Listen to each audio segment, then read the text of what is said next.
Municipal Conmocional de Conocimiento de Guadalajara, de Buga, Valle del Cauca, hoy 13 de enero del 2020, siendo las 9:36 de la mañana.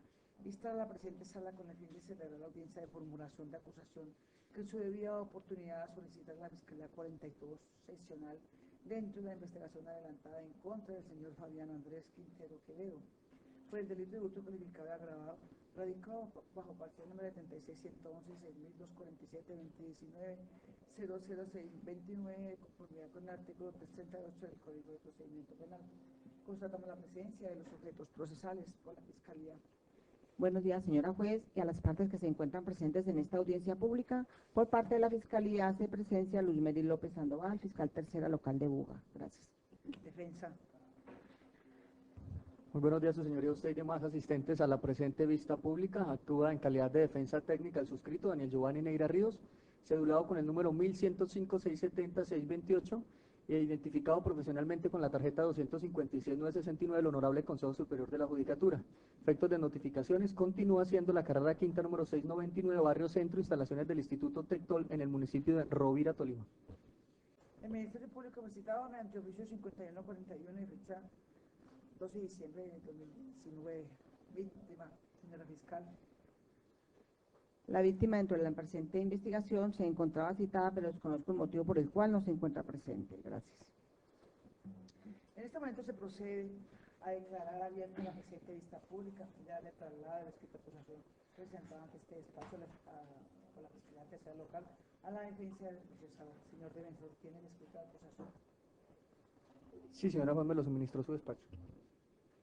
Se les concede el uso de la palabra para que manifiesten causales de incompetencia, impedimentos, recusaciones o nulidades, así como las observaciones que estimen pertinentes a la escrita acusación presentada. Señora fiscal.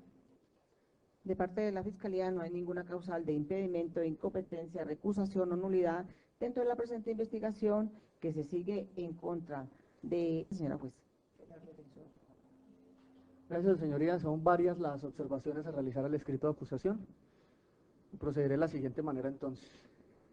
Impedimentos, recusaciones o nulidades, así como las observaciones que estimen pertinentes a hacer observación al escrito de acusación. Voy a hacer observaciones, voy a solicitar una nulidad y voy a hacer una solicitud voy a invocar una causal de incompetencia, señora juez. En primera medida, su señoría, le expreso que el escrito de acusación no cumple con el mandato legal del numeral primero del artículo 337, esto es, el aspecto formal de indicar el domicilio del procesado donde recibirá las notificaciones, aspecto que, como lo he mencionado, es formal, pero fundamental para que se puedan concurrir a las diligencias en aspectos de citaciones. Y al respecto, pues se destaca que si bien actualmente el procesado, como consecuencia de la defensa proactiva del suscrito, se encuentra actualmente en libertad, se recalca que para la fecha de erradicación del escrito estaba privado de la misma y el lugar de reclusión ni siquiera fue mencionado en el escrito de acusación, lo que deviene la actual crítica por omisión de información, ello para corregir este aspecto. La segunda observación es que tampoco se cumple con la obligación de establecer en forma clara y sucinta los hechos jurídicamente relevantes en el escrito de acusación, como lo exige exactamente el numeral segundo del 337. Al respecto, debo indicarle que la Fiscalía señala que existió un ingreso a un domicilio, pero ni la dirección de ocurrencia de los hechos menciona en el escrito de acusación. ¿En qué casa fue ese hurto? No tenemos ni la menor idea guiados del escrito de acusación. Ese apunte no puede extraerse ni siquiera de la cápite de datos de la presunta víctima, porque allí los datos también brillan por su ausencia. No aparece ni la cédula, ni el barrio, ni el teléfono, ni el correo electrónico, ni absolutamente ningún dato de la víctima. Simplemente en el acápite de datos de la víctima, en el escrito de acusación se dice, abro comillas, se cita por el INB del CTI, cierro comillas. Lo que además explicaría entonces por qué la víctima ni siquiera se encuentra presente en la diligencia, ya que la judicatura, por ejemplo, no tendría dónde citarla. La Fiscalía señala que el procesado invocó una diligencia de allanamiento y registro, pero no indica en su relación de hechos jurídicamente relevantes si se materializó o no ese presunto allanamiento y registro, es decir, si fue que existió o no una orden de allanamiento falsa, ni mucho menos indica si el hoy procesado revisó las habitaciones del inmueble o en qué consistió ese supuesto ingreso. Es decir, que no hay claridad de las circunstancias de ocurrencia de aquello por lo que se acusa. No puedo saber si existió o no el presunto allanamiento para saber cuáles son los hechos puntuales por los que voy a defender a mi cliente. Dentro de esta misma crítica del numeral segundo del 337, debo señalar que la Fiscalía, en su escrito de acusación,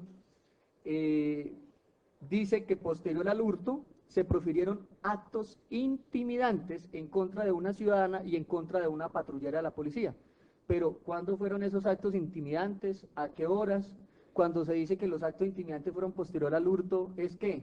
¿A los 5 minutos, al otro día, a los 2 meses, al año? ¿Y en dónde y cómo se llevaron a cabo esos actos intimidantes? Y sobre todo, ¿cuáles fueron los supuestos actos intimidantes de los que voy a defender a mi cliente? No hay datos de ello en el escrito de acusación, pese a que se trataría de un hecho jurídicamente relevante. Es decir, que no se dice por ninguna parte del escrito de esa información las circunstancias temporoespaciales frente a los hechos supuestamente cometidos por mi cliente. Ello se suma que al citar en el escenario fáctico la realización de actos intimidantes, se genera una confusión en tanto que pareciera que se va a incluir en la formulación de acusación conductas diferentes a las que fueron objeto de la formulación de imputación, lo que generaría una eventual nulidad por falta de congruencia, por lo que no entiende la defensa si es que esos actos intimidantes están generando una acusación de amenazas o cuál es el motivo de incluir esa mención de actos intimidantes dentro de los hechos jurídicamente relevantes. Como una tercera observación, es lo que tiene que ver con datos de la defensa, que también es un aspecto formal del 337, lo que tiene que ver con el numeral tercero de ese 337, y la observación va con el hecho de que mi tarjeta profesional no lleva por número 1, 2, 3, 4, 5, 6, como aparece en el escrito de acusación, sino que el número correcto es 256-969 y mi apellido no es Neiro, sino Neira, como el anterior fiscal general de la Nación. El correo electrónico también está mal escrito, ya que entre Neira y Ríos va un punto, sin el cual jamás me llegará una notificación por medio electrónico. Eso para un aspecto de corregir esa situación, en virtud de que si me llega una citación, intentan enviarme una citación a través de medios tecnológicos, pues ese correo mal escrito lo va a impedir. La cuarta observación es lo que tiene que ver con el acápite denominado términos de la acusación. La Fiscalía me deja más que preocupado porque se dedicó en ese aspecto a copiar y pegar el contenido del artículo 239, el del 240, con todos sus numerales, absolutamente todos, y el 267 completo, dando a entender entonces que no solo el hurto viene acompañado de actividades de narcotráfico, como lo indicaré más adelante, sino que además la cifra presuntamente hurtada resultó ser del Estado, resultó que es llave sustraída y todas las demás circunstancias que le incluyó el ente acusador al redactar el escrito, el cual se supone debería estar en lenguaje comprensible, como lo indica la norma, para que de esa manera el procesado lo entienda, lo cual no ocurre porque la Fiscalía le transcribió todas las normas de esos artículos sin delimitarlas a los hechos que puntualmente nos ocupan. Esa carencia de redacción comprensible tampoco se da en lo que tiene que ver con el grado de participación que endilga, porque la Fiscalía genera confusión al decir en ese mismo acápite llamado términos de la acusación, es el título de ese acápite del escrito, que, abro comillas, se puede afirmar con probabilidad de verdad que las conductas punibles endilgadas existieron y que el imputado puede tenerse como autores, coautores y determinadores de los comportamientos delictuales, es decir, que según el escrito de acusación, mi cliente es autor, pero también es coautor del mismo y es determinador del mismo. La quinta observación es en cuanto al requisito de realizar el descubrimiento probatorio, que también hace parte del contenido del artículo 337. Hay novedades porque, como por ejemplo, el legislador obliga en el literal C del numeral 5 de ese artículo 337 a que se relacione en el escrito la dirección y datos personales de los testigos, y sin embargo no se dice ni dónde vive o trabaja el patrullero Iván González Valencia, ni el investigador Óscar Andrés Bedoya, ni la patrullera Erika Lastra, ni dónde vive la presunta víctima. Tal es así que frente a esta última, en el listado de posibles declarantes en juicio, dice que, abro comillas, se podrá ubicar a través del investigador Óscar Andrés Bedoya, cierro comillas. Es decir, que si la defensa requiere escuchar por medio de un investigador privado a la señora presunta víctima, me toca hacerle la venia a un investigador de la Fiscalía cuya dirección tampoco está en el escrito, por lo que en esas condiciones considero que el escrito es violatorio de garantías fundamentales. Y en cuanto a la obligación de relacionar testigos o peritos cuya declaración se pretende hacer valer en juicio, se presenta otra irregularidad, y es que se enlista como numeral 26 de la página 7 del escrito, abro comillas, pendiente por realizar entrevista al menor de 11 años de edad, cierro comillas. ¿Cuál menor? ¿Cómo se llama? ¿Cuál es la sigla de su nombre? ¿De dónde salió ese menor? ¿Es familiar de quién o qué? Preguntas que surgen porque en la situación fáctica no se menciona la existencia de ningún menor. Es más, si se supone que es una actividad pendiente, señora juez, pues debía como mínimo indicarse en el escrito de acusación quién va a realizar la entrevista, a quién se le ordenó su práctica. Nada de eso se menciona en el escrito. Una sexta observación es que el legislador planteó como obligación para la Fiscalía en aspectos de contenido del escrito que debe contener, numeral 5, literal F, los elementos favorables al acusado. Frente a ese deber de la Fiscalía de indicar ese dato, no se menciona absolutamente nada, ni siquiera lo que sería una eventual ausencia de antecedentes penales. Ya para finalizar, encuentro lo que se convertiría en una observación adicional a las ya mencionadas, pero que en realidad da pie para plantear lo que es una incompetencia del despacho para conocer del asunto. Ello es porque resulta, señora juez, que mientras se formula imputación por hurto calificado y agravado ante el juez de control de garantías ambulante de Guadalajara de Buga, por supuestamente ingresar a una casa a apropiarse de 8 millones de pesos, en el escrito de acusación, en el acápite denominado Fundamento de la acusación fáctico y jurídico, es el título que tiene ese acápite en el escrito, se lee, abro comillas, en ese orden de ideas puede afirmarse que el imputado actuó de manera dolosa, que conocían que estaba inmerso en la comisión de conductas punibles de tráfico, fabricación o porte de estupefacientes, y así lo quiso hacer, cierro comillas. ¿Dónde dice eso? En el acápite llamado Fundamento de la acusación fáctico y jurídico. Por eso lo leí entrecomillado, o sea que la Fiscalía, en lo que ella misma denomina fundamento de la acusación, varía los cargos adicionando al señalamiento inicial de presunto hurto una aseveración textual en sede de acusación, según la cual puede afirmar que mi cliente ahora es narcotraficante. Y además que es narco con más personas, porque habla en plural al decir ya que conocían, es decir, como si fueran varios procesados y no uno solo. Respecto a esa mezcla de delitos de bienes jurídicamente tutelados diferentes, debe tenerse en cuenta que el artículo 37 de la ley 906 no enlista la conducta de tráfico, fabricación o porte de estupefacientes como hechos que sean de conocimiento de los jueces penales municipales. Por lo que entonces, con esa afirmación textual que está exactamente en la página 2 del escrito de acusación y que, repito, leí con comillas, hace que el conocimiento de esta radicación varíe y deba corresponder a un juzgado penal del circuito o a un juzgado penal especializado en caso de que el tráfico de estupefacientes que allí se afirma cometió mi cliente pueda ser el del numeral 28 del artículo 35 de la ley 906. Ahora bien, a la Fiscalía se le preguntó al comienzo de esta diligencia si tenía alguna manifestación que realizar frente al escrito. No podría llegarse a pensar que se trate de un error de digitación, porque si así fuera, la Fiscalía tuvo la oportunidad de mencionarlo y no lo hizo, y los actos procesales en este tipo de diligencias son preclusivos. Esto significa que el escrito de acusación quedó tal cual como se encuentra radicado, y esto significa a su vez que ante el hecho de que la Fiscalía pues no realizó algún tipo de manifestación respecto de esos fundamentos de su acusación, pues entonces me veo obligado a invocar el contenido del artículo 54 del Código de Procedimiento Penal para rogarle a su despacho, señora juez, que remita el asunto inmediatamente a la Sala Penal del Honorable Tribunal del Distrito Judicial de Bugavalle, para que dentro de los 3 días siguientes, con base en ese acápite llamado Fundamento de la acusación, defina a quién le corresponde adelantar la etapa de juicio de lo que empezó siendo un hurto, pero ahora es hurto con narcotráfico incluido. Ya para finalizar, y atendiendo esa preclusividad de los actos procesales y existiendo una única intervención para plantear incompetencia, recusaciones, nulidades y observaciones, debo poner de presente que este caso también trae consigo configuraciones de una causal de nulidad desde la audiencia preliminar. Ello es porque resulta que en la imputación se señaló como agravante la supuesta pobreza de la víctima, el impacto que el delito causó en su patrimonio económico, lo que entonces significa que como mínimo debió existir dentro de la relación de hechos jurídicamente relevantes una exposición acerca de al menos indicar cuál es la actividad económica de esa supuesta víctima, como para que ese presunto hurto afectara tan gravemente su patrimonio económico. Pero ello nunca se hizo. Y eso que se trataría de un hecho jurídicamente relevante en virtud de que gracias a ese supuesto hecho de una actividad económica y un hurto que le causó un grave perjuicio, pues está sosteniéndose un agravante que elevaría una eventual condena.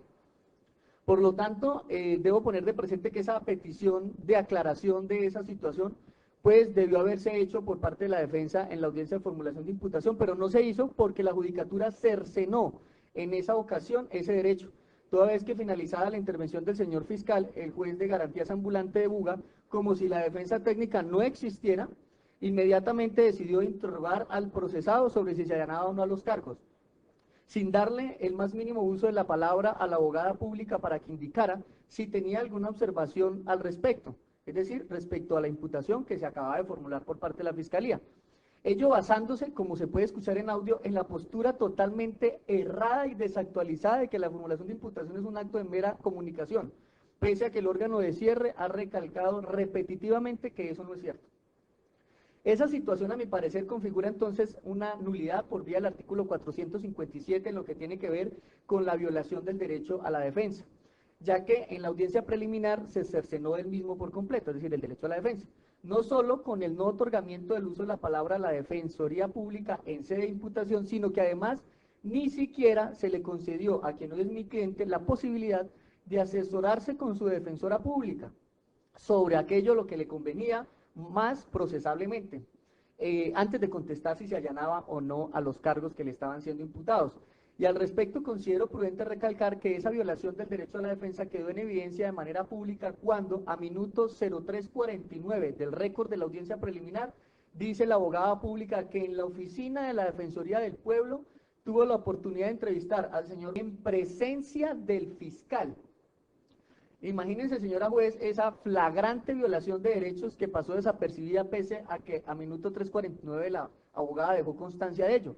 La Fiscalía metida dentro de las instalaciones de la Defensoría Pública, parada escuchando qué dicen los abogados y los capturados entre sí, convertida en letra muerta el contenido del artículo del literal G del derecho a la defensa consagrado en el numeral 8 de la ley 906 que señala el derecho a, abro comillas, tener comunicación privada con su defensor.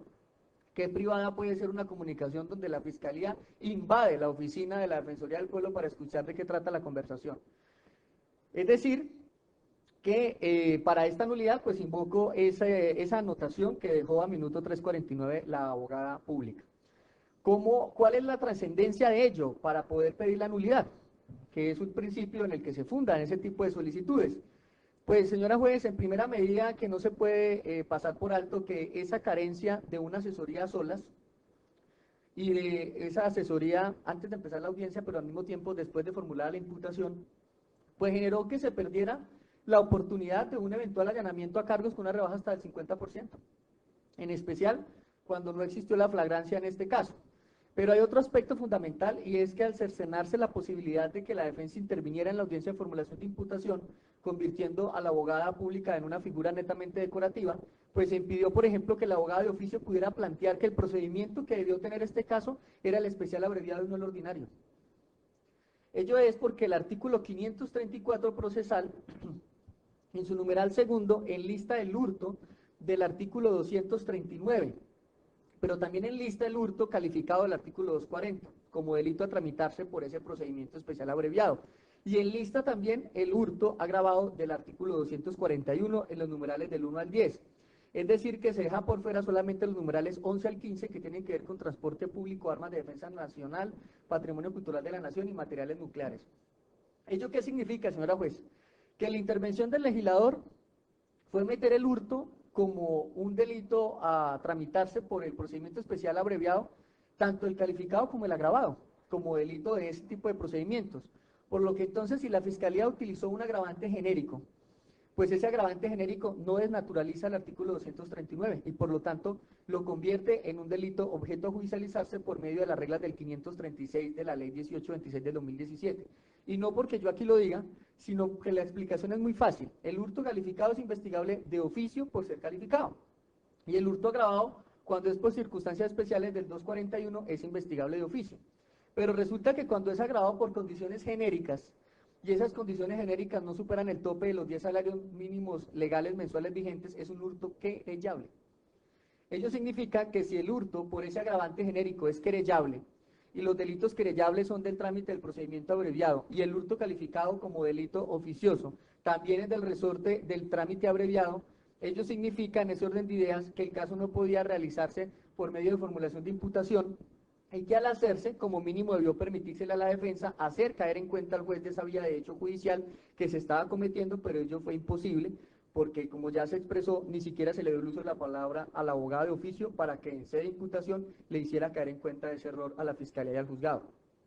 Ahora bien, ¿de dónde saca la defensa que el agravante genérico convierte el hurto agravado imputado en delito querellable en ese aspecto?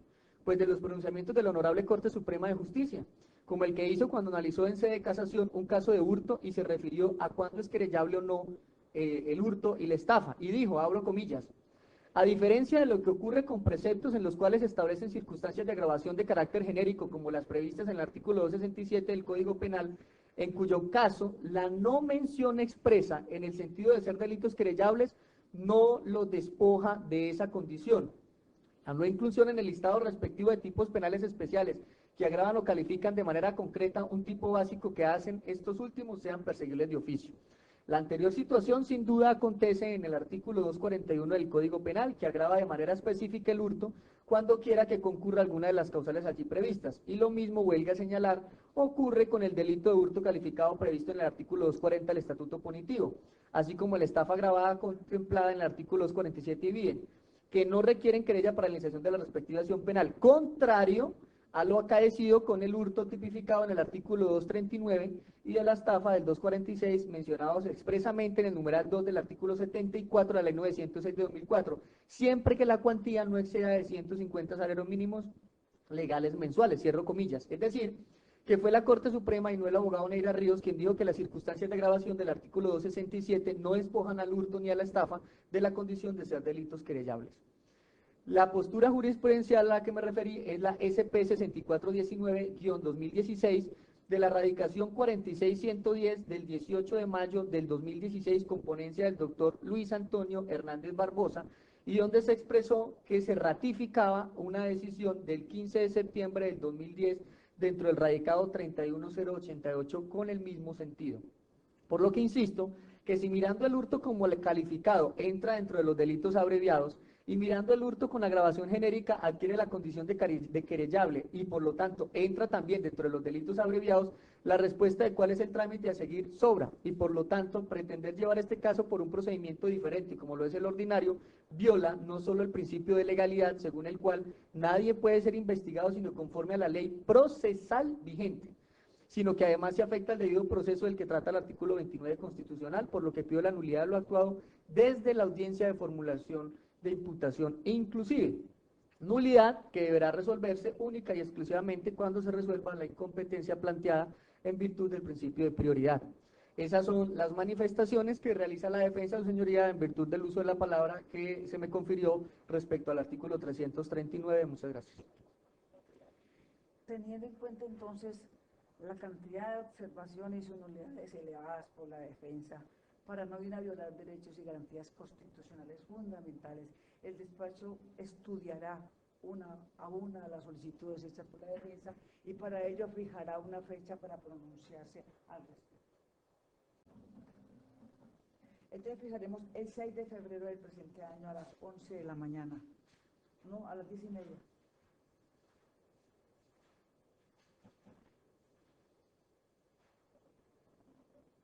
...6 de febrero a las 10:30. Esta decisión queda notificada en estrados. Se termina la presente audiencia siendo las 10 de la mañana.